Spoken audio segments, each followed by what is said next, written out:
All right, time for ye old gossip. Yes, we celebrated Cinco de Mayo this week, which you probably heard on the show that Cinco de Mayo is not Mexican Independence Day, but actually even Mexico Independence Day is actually the start of decades and decades of battles and wars. So really, what happened after Cinco de Mayo and how did Mexico finally get independence? So Mexico actually had a European ruler right before they became self-governing. And have you ever met someone who took a job that they were wildly unqualified for? Like, sure, I took one semester of Spanish. Why don't I just go work in Mexico? So that's Maximilian, the Archduke of Austria. He was history's most confident intern, aka the final European ruler of Mexico before they became self-governing. But before we get to Max, let's back up and let's talk about Cinco de Mayo because, again, a lot of people think it's Mexico Independence Day, and it's not. That's actually September 16th in 1810 when all of these battles started. So Cinco de Mayo is kind of like if the U.S. threw a national rager for the War of 1812. It's literally the anniversary of a single battle. So back in 1862, the French decided to invade Mexico because Napoleon III wanted to collect some debts, but he was also in the mood for a little colonization, a little sweet treat for him, if you will.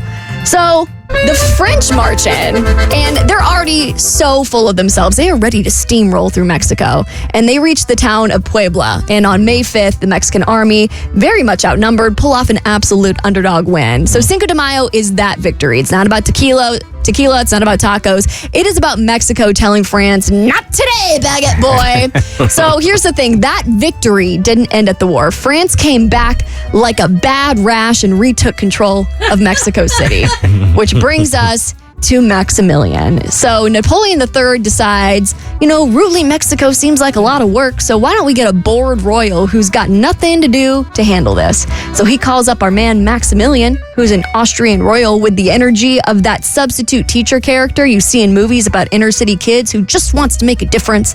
Maximilian's like, this is my chance! And he gets crowned in 1864, which is 2 years after Cinco de Mayo, which should have been a tip-off that maybe this was a bad idea.